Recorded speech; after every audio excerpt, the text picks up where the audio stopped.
Waktu dibangunin, iya bun, aku ngantuk banget, aku lagi ngantuk banget. Bundanya dengan tenang, tidak marah, tidak terpancing emosinya. Bundanya hanya mengucapkan, Astagfirullahaladzim. Sobat semangat, kali ini The Wonderful Family akan masuk kepada menyelesaikan masalah, bukan mempermasalahkan atau membahas masalah terus, tidak. Saya yakin masalah itu akan terus ada. Masalah itu akan datang dan pergi silih berganti. Tapi dia tidak akan pergi, dia hanya mengendap.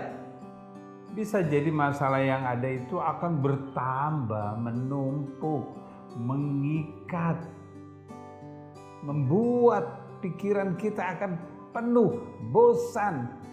Karena masalah itu ada di dalam diri kita, di dalam pikiran kita. Dan bisa saja dia menetap terus menjadi masalah yang tidak akan pernah berhenti. Masalah itu akan selalu ada di dalam diri kita karena diri kita mengalami kelemahan. Dengan kelemahan kita, maka berbagai masalah itu akan terus datang kepada kita. Karena diri kita lemah, karena diri kita tidak berdaya, maka semua masalah itu akan terus hadir dan masuk ke dalam tubuh kita, dalam pikiran kita, dalam perasaan kita. Disitulah terikatnya masalah berbagai macam. Karena masalah tersebut menjadi satu, menumpuk, mengkristal. Saatnya pecah. Kapan? Kita perhatikan. Masalah itu akan pergi apabila kita kuat. Dan masalah itu tidak akan pernah hadir karena kita mampu menyelesaikannya. Ketika kita kuat, maka masalah itu menghindar dari diri sehingga kita akan menjadi tenang dan kita akan menjadi nyaman. Karena masalah yang akan hadir itu langsung menjadi solusi. Karena kita kuat, kan kita berpikir, maka begitu masalah datang, solusi yang hadir. Itulah namanya masalah. Bila kita menyerah dan selalu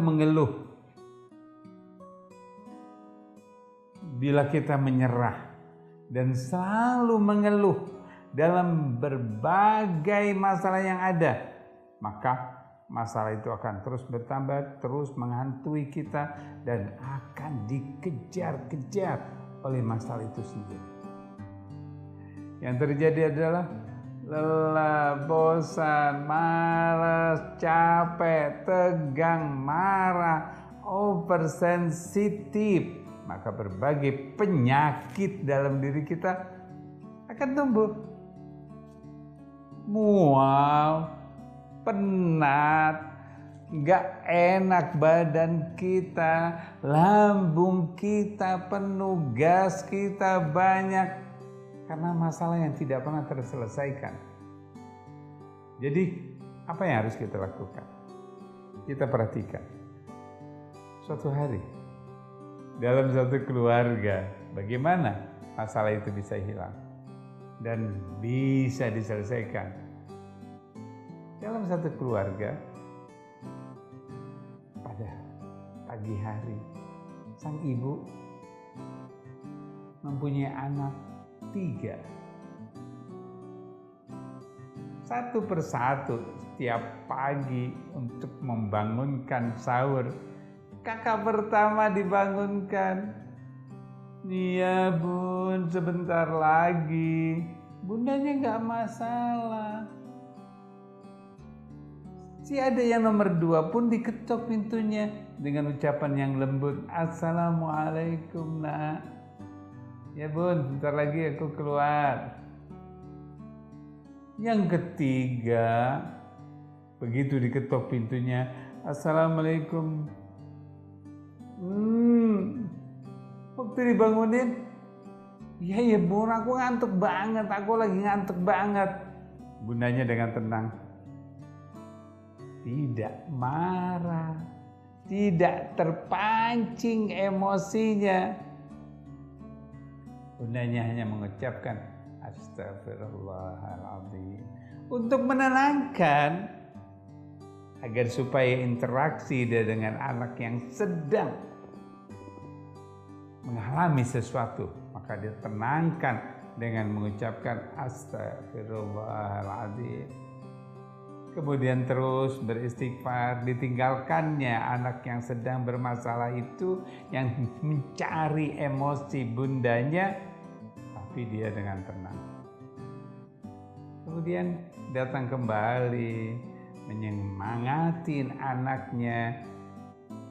Bunda yakin kamu bisa melawan nafsu.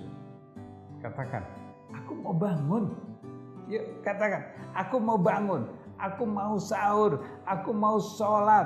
Katakan. Si anak itu kaget. Ya bun. Aku mau bangun bun. Aku mau bangun bun. Si anak itu dengan mudahnya langsung, ya bun. Dia bukan takut dengan bundanya, tapi dia merasa dia harus bangkit. Dia harus selesaikan malasnya itu, yang mengumpal, yang membisikkan pikirannya. Udah gak usah bangun, nanti saja. Dia katakan, tidak, aku mau bangun bun. Aku mau puasa bun. Aku mau sahur, aku mau sholat bun. Coba kita perhatikan. Mereka dibuat sama bundanya. Bagaimana suasana tersebut menjadi semangat kembali. Suatu penyakit, suatu masalah di dalam keluarga, seorang bunda yang selalu ingin membangunkan anaknya di pagi hari untuk sholat subuh, untuk bangun sahur. Ya, itu masalah yang besar. Untuk pergi sekolah, itu masalah yang terbesar buat seorang ibu.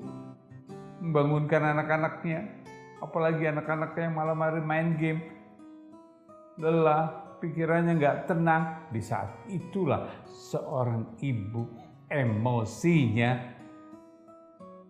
ditangkap. Maka ketika emosi itu datang, kita perhatikan yang tadi, astagfirullah. Kamu harus melawan nafsumu. Kamu bisa bangun. Kamu mau sholat, kamu mau. Si bundanya mengatakan itu bukan marah, bukan memaki-maki, bukan ngomel, bukan. Tetapi membangkitkan agar supaya anak itu mau bangkit kembali.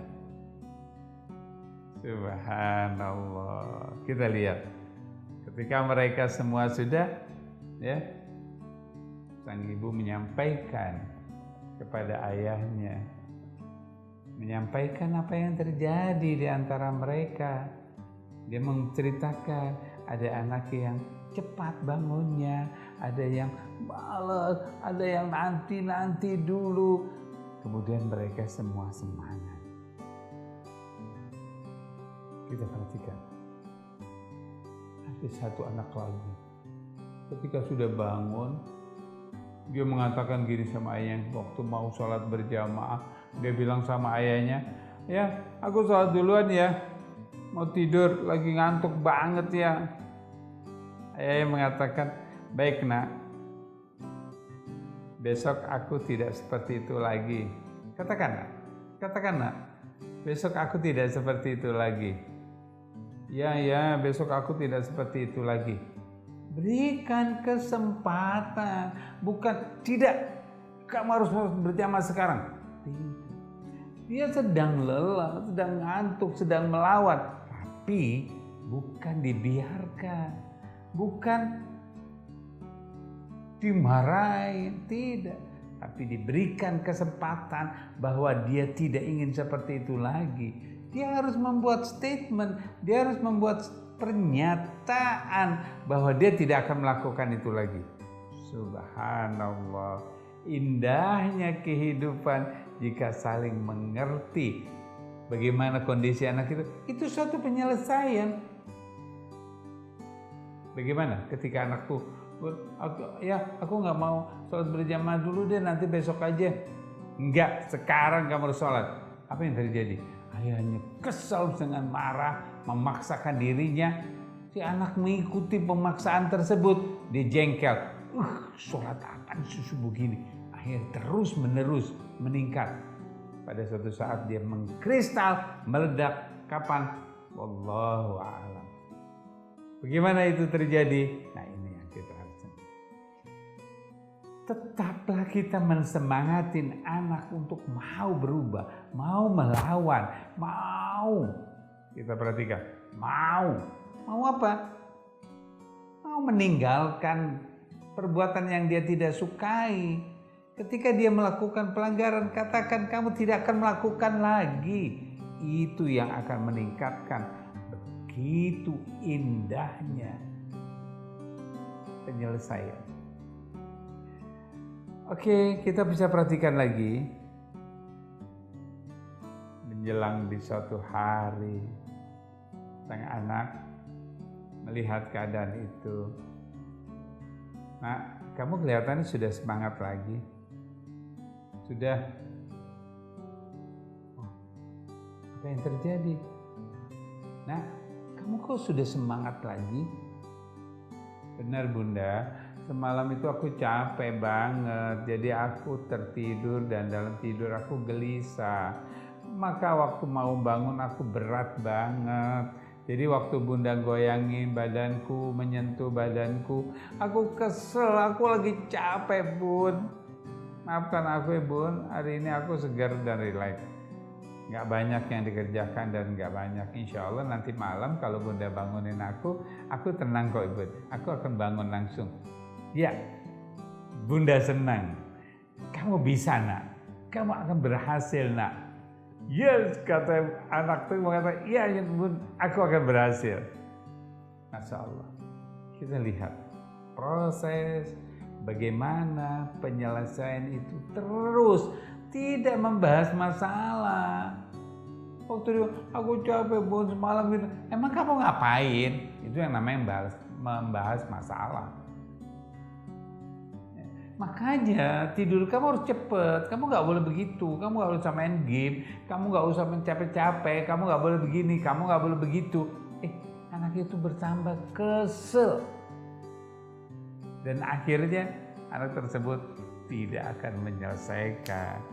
Jadi ketika suatu saat ada suatu permasalahan dalam kehidupan, baik itu dalam diri kita maupun yang lainnya, maka bagaimana kita menyelesaikannya? Membuat dirinya kembali dan mengatakan saya tidak akan lakukan lagi.